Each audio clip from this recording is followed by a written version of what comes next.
Hi, everyone. Welcome to the ithurtstomom podcast. I'm Lauren Rose, and today we're talking to Dr. Anna Esparham. She's a triple board certified physician and a pain coach. Welcome, Anna. Hey, thanks so much for having me, Lauren. I'm so excited to be here. I know, me too. I've started listening to some of your podcasts as well, so I think it's going to be really an interesting journey that we're going to go through today. Yeah, and Lauren's coming on my podcast too. It's Health is PowHer's podcast. So I'm super excited to hear your journey and have Yeah, my listeners like really resonate with you. hopefully. So, why don't you talk to us? Walk us through your chronic pain journey. What have you dealt with? What has helped you? What didn't? Yeah, so my chronic pain, I started first experiencing some type of chronic pain in residency and fellowship. So I did a pediatrics residency and then a fellowship in integrative medicine, and then went on and got board certified in medical acupuncture as well. And I started having a lot of like endometriosis issues, ovarian Mhm. pain. I had a lot of tumors going on. And so it's severe menstrual cramps. And that actually percolated even worse and became more persistent after I changed my job, quit my academic medical center job where I had built a pediatric integrative medicine and a medical acupuncture clinic at University of Kansas. And then I moved over to a children's academic medical center to direct a headache and pain treatment center for children.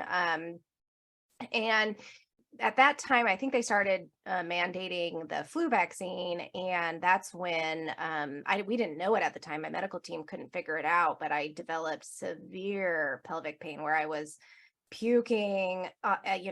Like it was so bad I couldn't even walk. And it was just excruciating. I mean, beyond 10 out of 10 pain. I couldn't even, I mean, I had peritonitis when I Mhm. was a kid, and I totally could handle that for like months and months, which is like a super bad abscess throughout your whole belly. And this Mhm. was just beyond any type of pain I could imagine.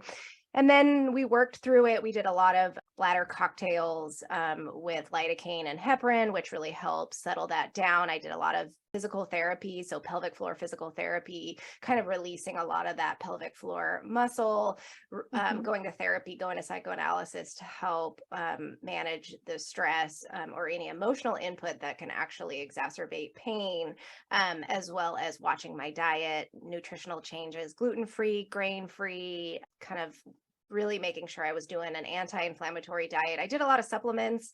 They didn't help as much at the time, but I was an integrative and functional medicine doc, but I actually did my own labs, and it did turn out to be like nutritionally insufficient. So I had to do a whole bunch Mhm. of minerals and vitamins to replenish myself, especially the ones that typically help pain, which are B vitamins, CoQ10, magnesium, and then the anti-inflammatories like curcumin and pycnogenol. They didn't really help that much. After about a year, I was feeling better. I was on medications too, I believe. So that helped, like antispasmodics, and I was on amitriptyline, I think. And then after a year, I was doing better, but then I got the flu vaccine again, and I didn't realize this, but a few days later, I think I had an allergic reaction. I didn't know it was due to the immunization, but then I got full body pain. Mhm.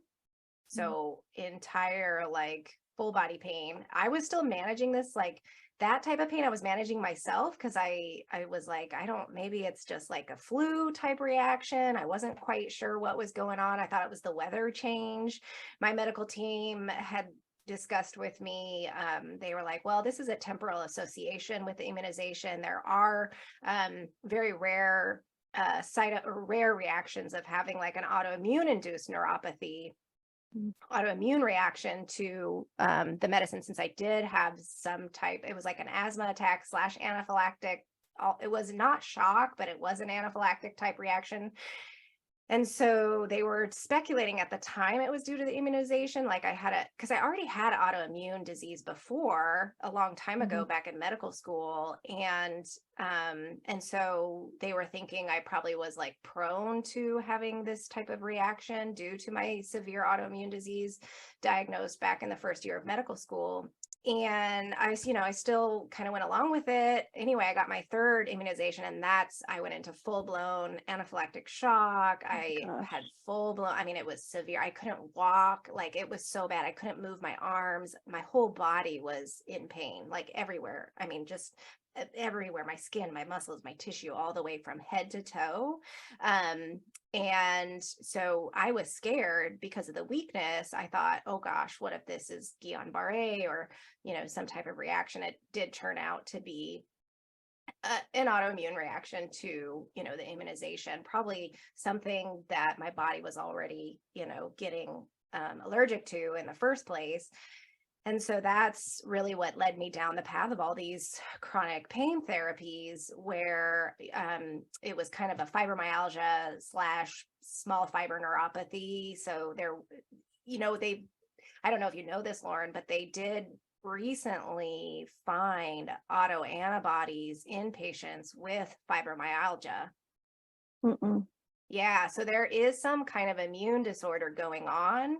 It's just we don't have like a great diagnostic test Right. for that right now. It's just like research based, but there is some type of immune dysregulation, immune disorder, or autoimmune disease that is not otherwise detected in normal lab tests in people with fibromyalgia. And anyway, I was like, not going to accept it. I couldn't be disabled. I wanted to help my patients because I'm a pain doctor, a headache doctor. I want to work full time. I love to work. I love to take care of patients and clients. And so we got on the bandwagon of doing like duloxetine, which is Cymbalta. Mm-hmm. I'm sure you've heard of that drug. Oh And yeah. then we had some antispasmodics when needed, not cyclobenzaprine, but baclofen, I think it was. Yeah, baclofen was Okay. one of the meds. And then we did massage, we did myofascial release, we did acupuncture. I started on the supplements again. Again, the supplements weren't very helpful. I would say the medicine, I actually took like half a dose and it got completely rid of the pain when I took it. Mm. But the real work that needed to happen, to be honest, even though I did all these integrative and functional medicine therapies, all the adjunctive therapies, what really helped me was actually something very strange that's not really heard of in the chronic pain field, even though emotions and therapy is very beneficial for people with chronic pain. I Mm-hmm. actually got help from a spiritual health coach and medical intuitive who really helped me connect to my spirit, because I was so disconnected with who I was, really trying to impress everyone else, but Mm-hmm. really just like work on me and do what I love to do and be aligned with who I am and be true to my authentic self. And so that disconnection, I think, really led to that pain message of like, hey, there is something going on that you need to take care of. And that message was really getting back to myself and doing what aligns with me instead of what aligns with this medical society, this, trying to push out as many research papers and publications and national service and do all these extra work outside of your work that just kind of like makes you so exhausted and overworked and burned out.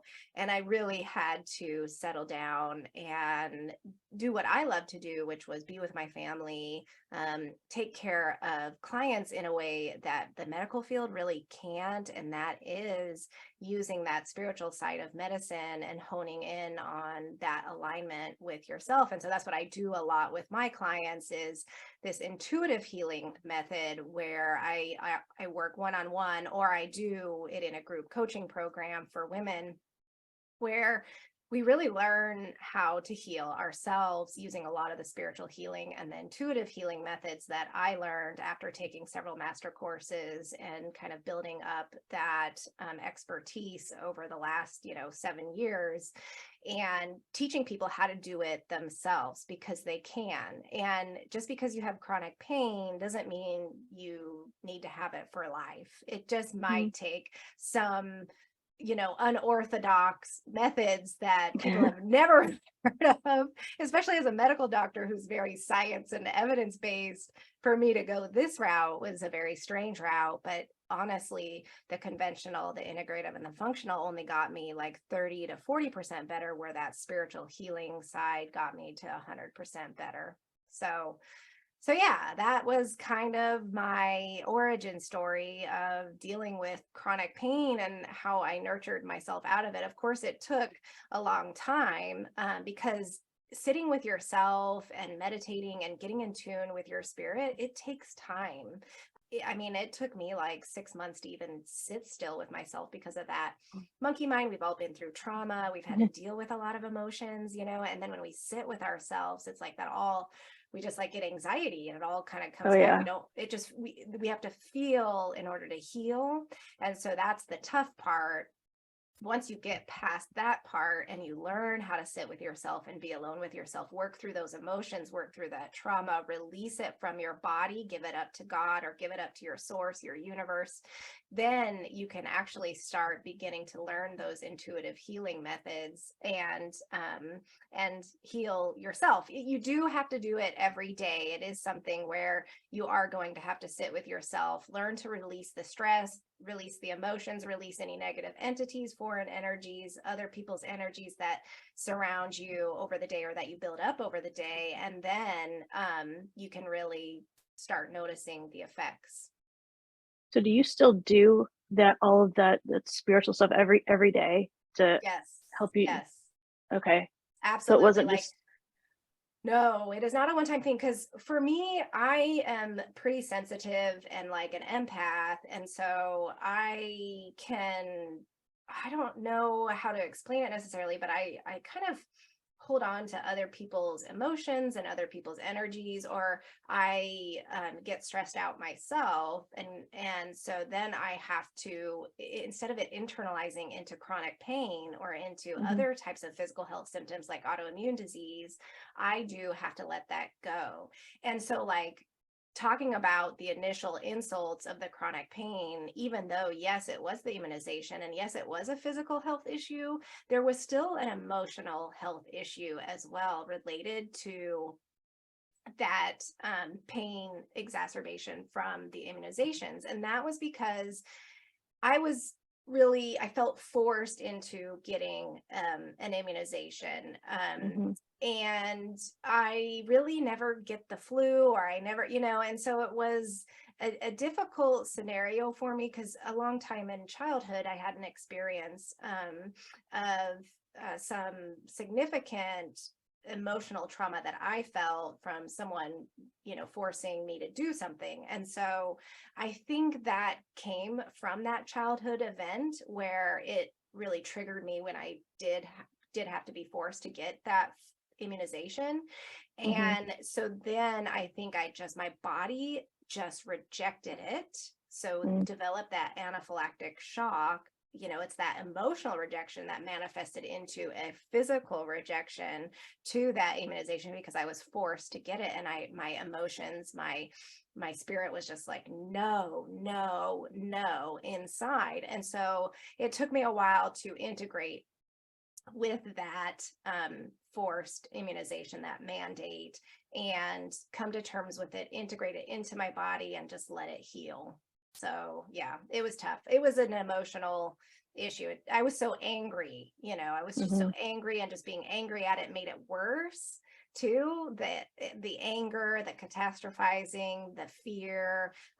Yeah. So I think that all made the pain much, much worse, until I really kind of sat with it and forgave, and also I had to forgive myself as well, not just forgive the medical institution, but forgive myself, forgive my past, and move on from there. Yeah, the more I learn about how much physical pain is because of emotions, it's just absolutely just breathtaking and incredible to me. Yeah, yeah, it's so funny, because a lot of these emotions, like they can be buried deep and we don't Hmm. even know until we have to like really dig and bring them to the surface, or have friends or therapists to help us, or a coach to help us with like digging that back up. And oftentimes, like when I work with clients, for example, sometimes it's difficult because, yeah, like I said, it's tough to deal with those emotions. And we buried them down deep for a Hmm. reason, because they hurt us. And bringing them up is a lot of toil, it's rough. And so there are methods to deal with it. And so some of the methods that I usually talk about in my coaching programs or in my individual sessions, when we start sitting still, everyone that I've talked to so far, except one client of mine who is like a master meditator, cannot sit still and meditate. And so typically we have to incorporate some other tools, or I have to get in tune with their spirit and connect with them to help them calm and get grounded and connect to their source so that they can feel comfortable and relaxed. And one of the techniques I also teach is tapping. And tapping Hmm. has like probably over 116 studies now on how it calms that autonomic nervous system, that sympathetic kind of fight or flight, decreases that stress response and that cortisol release in order to help you sit still and begin to learn how to meditate and tune into your own spirit. So tapping is a really good method that I usually incorporate in one of my sessions or coaching programs that I do to help people who can't otherwise sit still and meditate and listen and tune in. Yeah, I've heard great things about tapping. I'm hoping to try it myself very Yeah, soon. they do a free, the Tapping Solution by Nick Ortner does a free practice session on their app. And they also give you like a 7-day free trial. So it's pretty easy to learn from them. It's super easy. It doesn't take very long. I actually taught, even in the regular medical conventional field, I taught a lot of my young patients and teenagers how to tap. Oh, that's cool.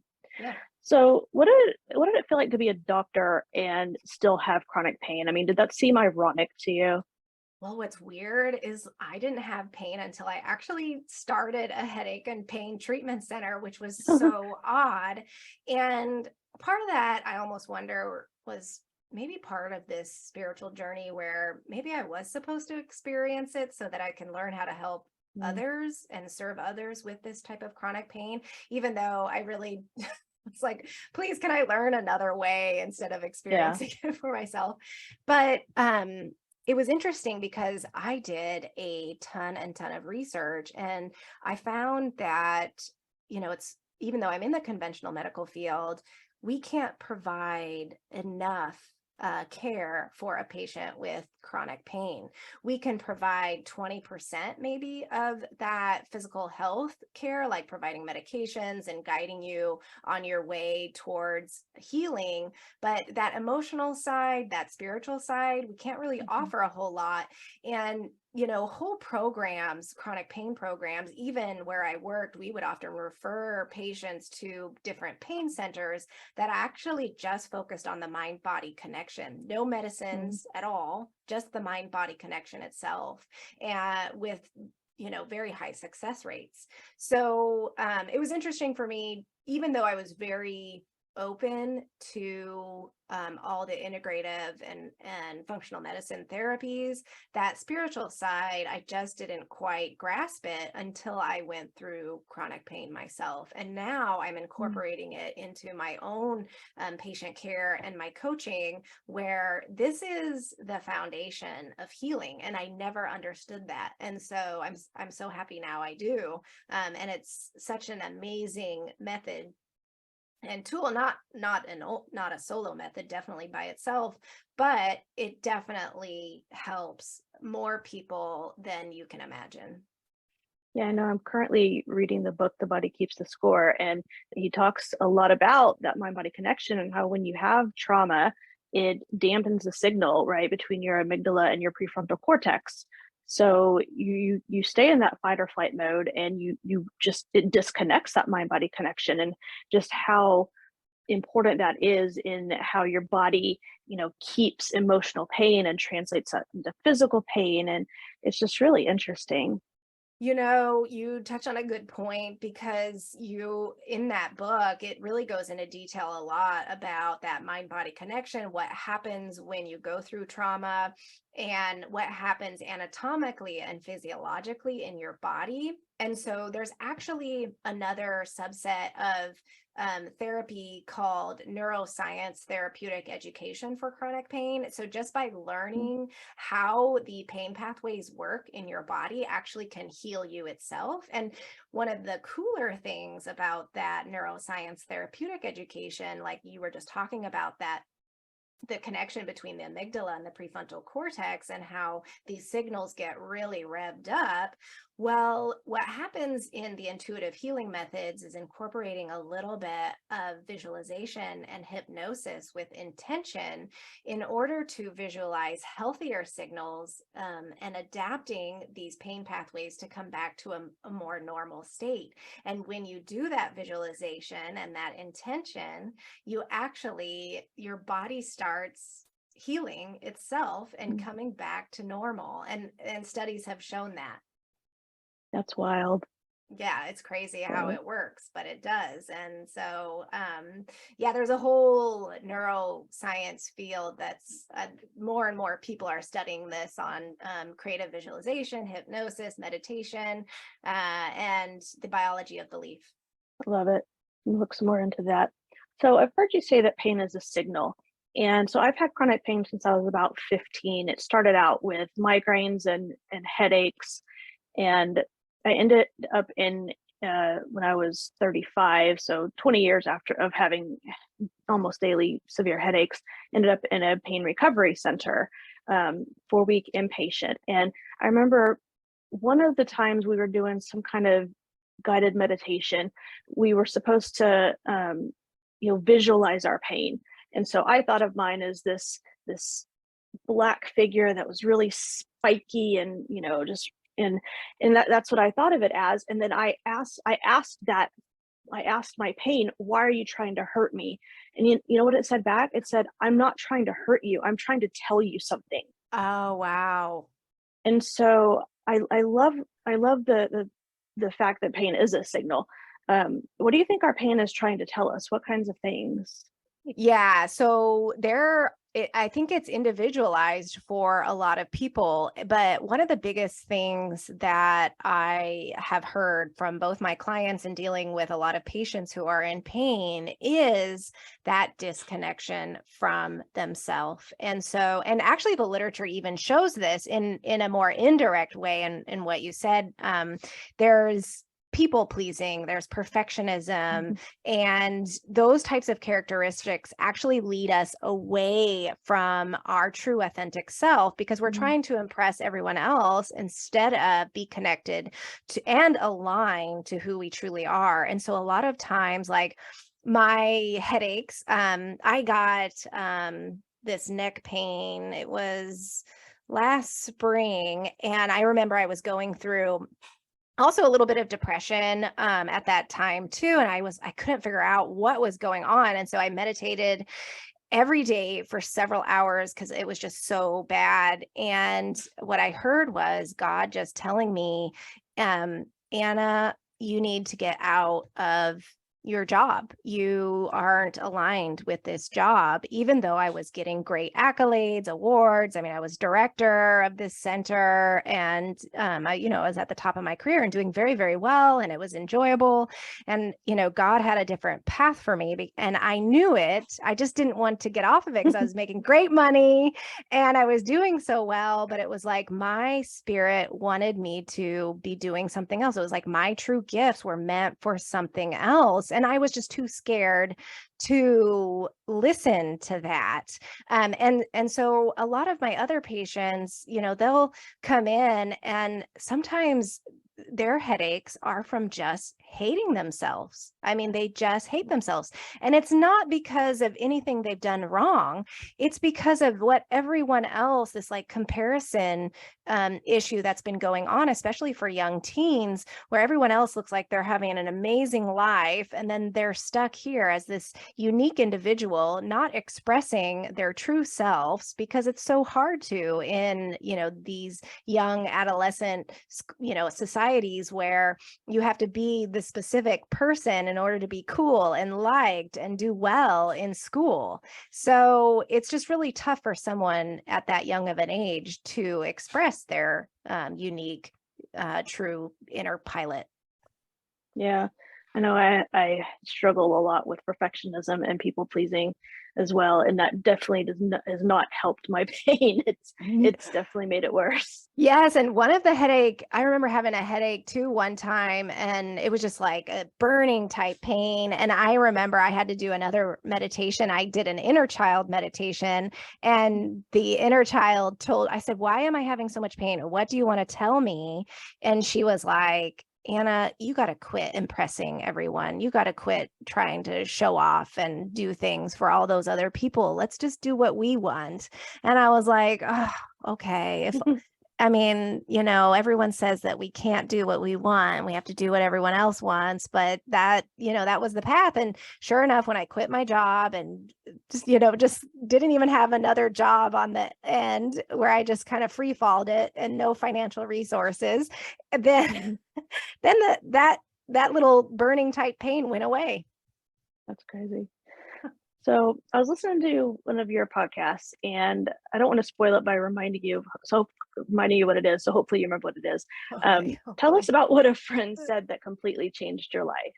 Do you remember that? Yes. Yeah, this was something I did not quite understand when I believe she said, you're feeling this way, you're feeling this chronic pain because you were forced to do something that you didn't want to do. And she put it in such a way that it was like almost what I discussed, like my body rejecting that emotional, it was almost like an emotional abuse in a way of that, maybe immunization being forced on me, but being a trigger from my past trauma where something was forced on me, where it had, dire consequences. And so that traumatic reaction actually stayed with me deep inside until that immunization where it was forced, something was forced on me again, and where I almost felt that abuse just ramp up all over again, but manifest in that physical pain. And so when my friend said I'm reacting to whatever is being forced on me, that I had to, instead of, how we always talk about releasing what no longer serves us, we release the emotions, we release the stress. But this time it was about integrating with that emotion. It was really coming to face that emotion, face that abuse in really, I had to forgive and really forgive that abuse, come face to face with it and integrate it and be okay. And so I had to do that with both kind of traumas that I experienced, both with that immunization being forced on me and both with the past trauma and how they connected to each other, integrating both of those together and forgiving them both, forgiving myself, forgiving everything surrounding me, and bringing just love around those situations. And it's like almost my muscles just kind of like sucked in whatever toxicity was going on at the time. Yeah, and I know that from past experience that unprocessed trauma will definitely have some kind of trigger, in the future. Had that happen so many times. Totally. And I'm sure that you're in The Body Keeps the Score, that book, it talks a lot about that as well. Yeah, for sure. So your business is called Health is Power, PowHer. I want to make sure I enunciate that correctly. So how does health bring us power? Yeah. So because I lost my health back the first year of med school when I got that polyglandular autoimmune disease, and it kind of left me bedridden. I was nearly disabled. I just couldn't function. And I felt like my life being taken away. And that's when I really wasn't taking care of myself. I wasn't taking care of my health or my well-being. I was just kind of going with the flow and eating whatever, was convenient because I was going to med school, and trying to figure all that out. And then I realized when I lost my health, I was like, oh my gosh, well, without your health, you really can't do anything. So health is number one. I mean, you can't do anything for your family. You can't do anything for your friends. You can't go to school. It's so incredibly difficult without your health. So out of all the priorities in life, what I figured out was health is number one. And I had to put a lot of focus into my health instead of putting it on the back burner and putting medical school first and putting like my boyfriends or my other relationships first. I had to put health as number one in order to be able to go to school, in order to be able to have relationships.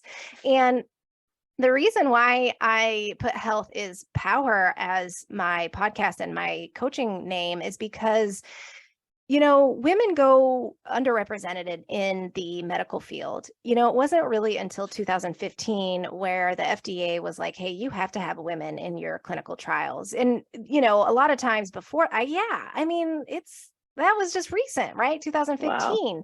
So none of the medical studies a long time ago really wanted to bring women into the research field because of our hormones and our menstrual cycles, and that would maybe affect the clinical trial. And so really, we kind of went on the back burner as well. And so I really wanted to bring that up to the forefront as women in this field, especially in this medical field, where we are underrepresented because we don't have as much research for our type of bodies, our hormones, our menstrual cycles, and even our pregnancies. It was tough to study pregnancies. And so really focusing on women is super important to me, because it was just tough when I was going through a lot of health issues that also affected my, fertility, my menstrual cycles, my hormones, because I went into menopause at such a young age. And, nobody even checked into that. And so I was the one who had to advocate for my health as a woman. And so that's why I wanted to really bring a lot of this education and information out there, all the stuff that I've learned and that I continue to research, to have a forum for women's, because they might not get this info elsewhere. Right. So I Yeah. imagine that you have a lot of advice, but what is maybe one big piece of advice you give to people who are suffering from chronic pain right now? The biggest one is being so incredibly good and nurturing to yourself and to your soul, and really following your joy and your happiness.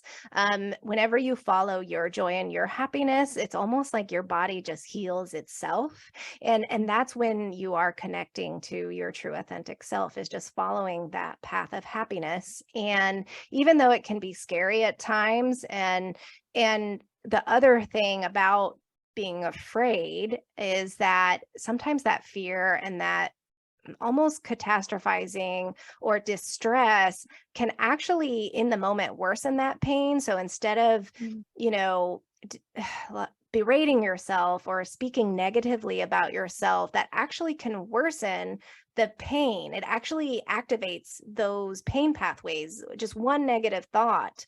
And even fear can activate those pain pathways, because the emotional pathways unfortunately are on the same pathways as the pain anatomically. So it's really tough to separate. So if you're really negative or distressing or fearful, it's going to activate that nervous system. But when you're happy, you're joyful, you're feeling grounded in who you are, strong and confident, then your pain is actually going to diminish. And actually that's been studied as well. It's called pain reprocessing therapy, where you're really turning around a lot of those limiting beliefs that are hindering you into positive feelings, joy, happiness, like up on the higher vibration of the emotional spiral, versus the lower ones that are more like shame, anger, regret, guilt, things like that. So Mhm. that's my biggest advice. No, that's beautiful. Why don't you tell us about your pain-free coaching program? What kinds of things will people learn that will help with their pain?